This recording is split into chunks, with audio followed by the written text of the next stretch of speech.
Hello, lovely people. Welcome to my spring favourites.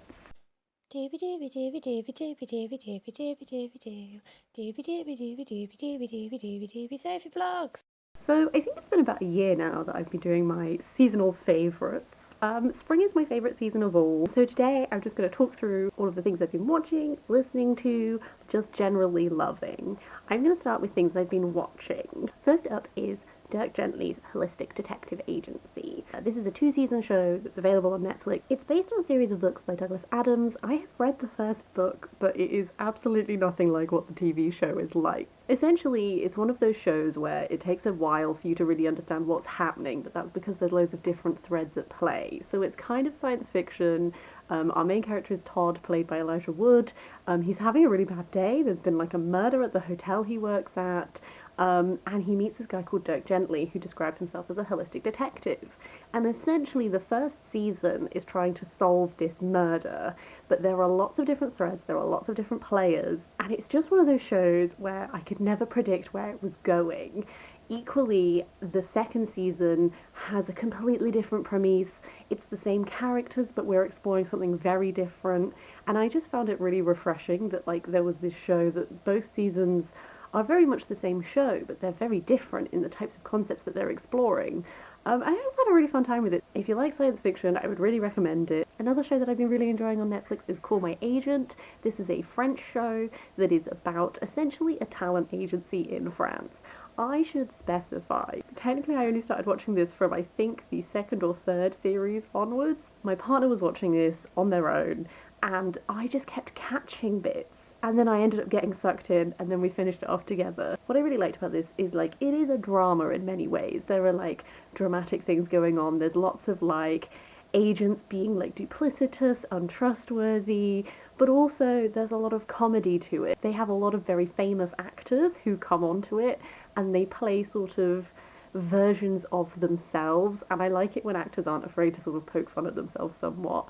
And a lot of the time these episodes that will be based around a certain actor is sort of riffing off of what the idea of this actor's public image might be, and sort of poking at it a little bit and that kind of thing. Wouldn't be a seasonal favourites without mention of a documentary. I've been really enjoying watching Joanna Lumley's documentary series where she travels. Specifically, the first one that I watched was her Japan series, where she travels around Japan. You know, Joanna Lumley has such a gorgeous voice, so just to have her narrate things that she's doing is delightful. She also just has that sort of way of just interacting with people. She's always very kind and she's very gracious. So the way she goes about doing these travel documentaries, it always feels really respectful, and you can tell that she's just having a wonderful time. I also watched her Northern Lights documentary, and that was so sweet because it was just this dream that she'd always had since she was a child to go see the Northern Lights, and so you just follow her on this journey to try and do so. So I've been, I love a good travel documentary, especially during this last year or so when, I've not been going anywhere. So I've been living vicariously through good documentaries, and Joanna Lumley has sort of joined that list of documentaries that I really enjoy. I also got really into a show called Best Bangers, specifically their 2019 series. This is a Dutch show, and it brings together a bunch of singers from completely different genres, and every week is based around a different one of these singers, and then the other singers choose songs that are either from this person's repertoire or are some of the songs on their list of favourite songs, and they perform them in their own style. What I love about this is I'm not a big one for these competitive singing reality TV shows where it's about beating everyone else and that kind of thing. For me, this show was here are a bunch of really talented people that just enjoy the fact that all of them are really talented, and you get to see them really emotionally connect with each other's songs, and people who do complete different genres of music get to try out different styles, and I just found it really fun. Specifically, I came to this because I'm a really big Fleur Jansen fan. I got into her when I was a much younger teenager when she was in After Forever. She is currently the singer of Nightwish.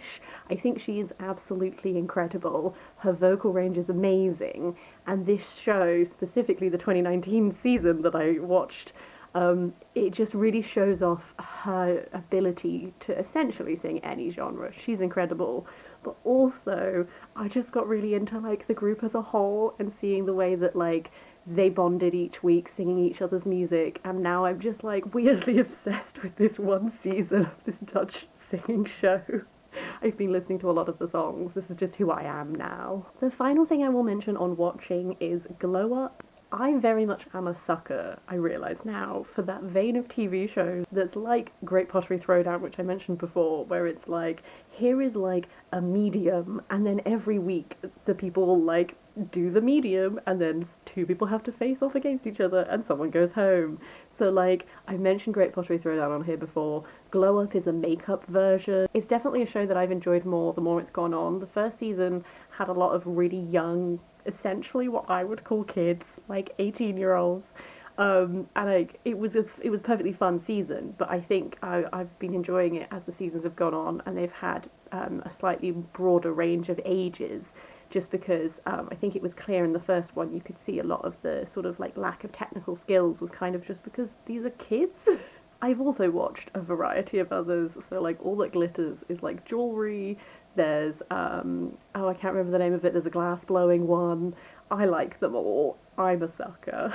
On to a listening topic. I have just two things I want to talk about that I've been listening to. One is Patrick Dexter. Patrick Dexter is just like this Irish guy who lives in a really sweet cottage kind of in the middle of nowhere, and he plays the cello. And for like the whole time of lockdown, he's just been posting videos of him playing different things on his cello. I follow him on Twitter, which is where I first got to know his music, but he does also have a YouTube channel. I will link both down below. There's just something so lovely about seeing like a perfectly nice man sat outside his gorgeous house in the middle of nowhere with like mountains and a lake in the background, just like playing beautiful things on his cello, and sometimes his dog comes and says hello. So I've been really enjoying Patrick. And then the other one is a podcast. That's As Me with Sinead. I think I might have mentioned this on a favourites before because I've been listening to this podcast for a while. I specifically wanted to shout out the episode with Judith Human. In one of my book chats fairly recently, I talked about reading Judith Human's autobiography, Being Human, and I gave it 5 stars. I thought it was a really brilliant autobiography. This episode that she does with Sinead, I just thought was really great because these are both two disability activists working in different ways in different times. They just had really interesting discussions about not just their activism, but they do talk about their activism a lot, but just like Judith's life. One thing I really like about As Me with Sinead is I think she is such a natural interviewer. She manages to really draw out like the essence of people, but in a way that is so like friendly and just like they're just having a lovely chat, but you get these discussions which are so meaningful, and I just think she's a really fabulous interviewer. I don't often mention games in these, but I will mention a game today that is going to prove that at heart I am a child.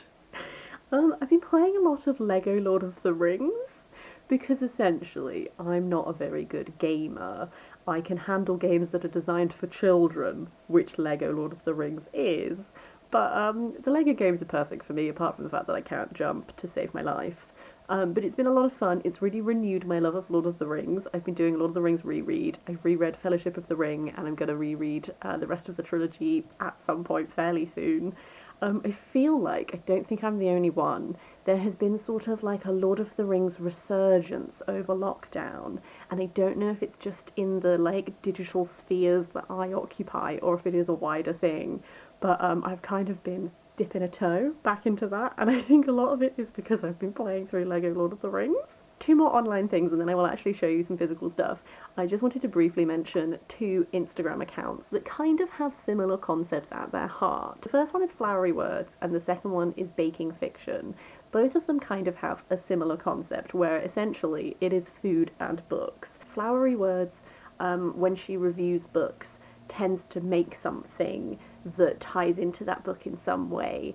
So she posts proper book reviews and stuff like that. I just think, the types of things she makes is really interesting. The types of books that she reads are really interesting. She's also a teacher. She does some really fun stuff on her Instagram stories of like choosing like would you rather things and stuff like that. Her feed is really great. It's given me a lot of joy. Baking Fiction is, I think she's an author. Hers is less reviews and it's more things that she's baked with like quotations of a book that has like inspired it.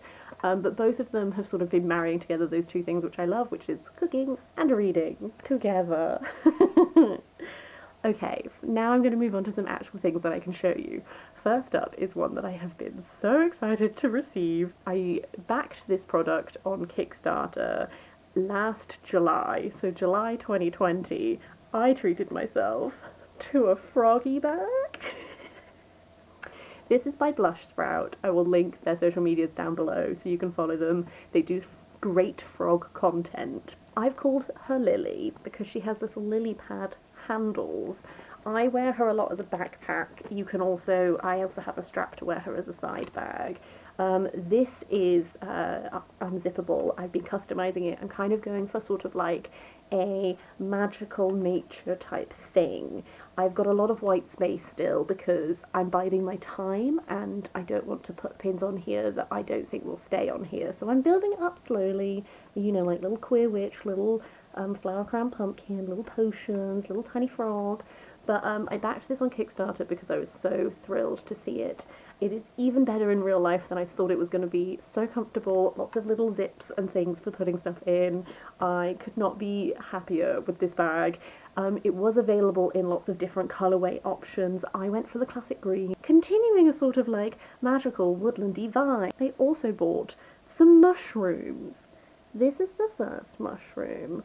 And then this is the second mushroom, who's very sleepy.